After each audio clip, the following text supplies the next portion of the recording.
பாண்டிச்சேரி நெல்லித்தோப்பு குடிசை மாற்று வாரியம் ஆஃபீஸ் இது.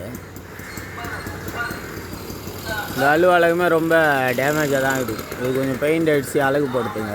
ரெண்டாவது, இந்த ரோடு பள்ளிவாசல் ஸ்ட்ரீட்டுன்னு சொல்லுவாங்க. நேராக பஸ் ஸ்டாண்டு. இந்த ரோடு நேராக பஸ் ஸ்டாண்டு தான். இதில் நேராக போனால் தோட்டக்கால், போகிற வழியில் லெஃப்ட்டு திரும்பினா ஜேவிஎஸ் நகர், அப்படியே நேராக இந்த ஃபோர்ட்டுக்கிட்ட போயிடும். என்ன காட்ட வரேனாக்கா, மலர் வீதி, முல்லை நகர் விரிவு.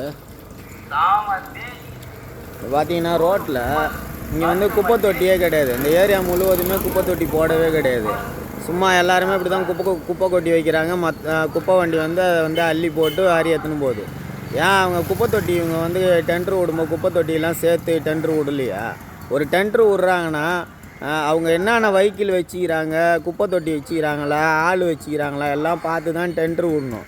இஷ்டத்துக்கு டெண்டர் விட்டாங்க. இந்த பெரியார் நகர், நெல்லித்தோப்பு, இந்த தொகுதி முழுவதுமே பார்த்தீங்கன்னாக்கா குப்பை தொட்டியே கிடையாது. எல்லா ரோட்டில் தான் குப்பை கொட்டி வச்சுக்கிறாங்க. அந்த குப்பை கரெக்டான டைமில் இவங்க வாடுறதும் கிடையாது. கரெக்டாக பள்ளிக்கூட நேரம், போக்குவரத்து நெரிசல் நேரத்தில் தான் வாடுறாங்க. இங்கே வந்து தயவுசெய்து ஒரு குப்பை தொட்டி போடுங்க. ரெண்டாவது, இந்த சாலை முழுவதுமே சரியில்லை. அந்த முனையிலேருந்தே பார்த்தா தெரியும். இந்த தொகுதி எம்எல்ஏ வந்து ஒரு ஆய்வு செய்யுங்க. பீச்சுக்கு, பார்க்குக்கு வாக்கிங் போகிறதில்ல, அவங்க தொகுதிக்கு வாக்கிங் போங்க. போனீங்கன்னா தான் தொகுதி நிலைமை தெரியும் எப்படி இருக்குன்னு. இந்த ரோடு ரொம்ப நாளாகவே பழுது அடைஞ்சிருக்குது. இந்த ரோடை போட்டு கொடுங்க தயவுசெய்து. இங்கே வந்து குப்பை தொட்டி போடுங்க, இந்த ரோடை போட்டு கொடுங்க. இன்னும் உங்கள் தொகுதியில் என்ன பிரச்சனை இருக்குதுன்னு வந்து பாருங்கள். நீங்கள் பாட்டு அப்படியே விட்டுறீங்க ஒரு தடவை போட்டுட்டு. இங்கெல்லாம் ரோடு போட்டு 10 வருஷத்துக்கு மேலே ஆகுது, இன்னும் போடவே இல்லை. இங்கே வாய்க்காலாம் எப்படி இருக்குதுன்னு பார்த்தீங்கன்னா தெரியும். ஒரு குழந்தைங்க ஓடி ஆடி விளாண்டதுன்னா உள்ளே விழுந்துடும். அந்த அளவுக்கு தான் இருக்குது.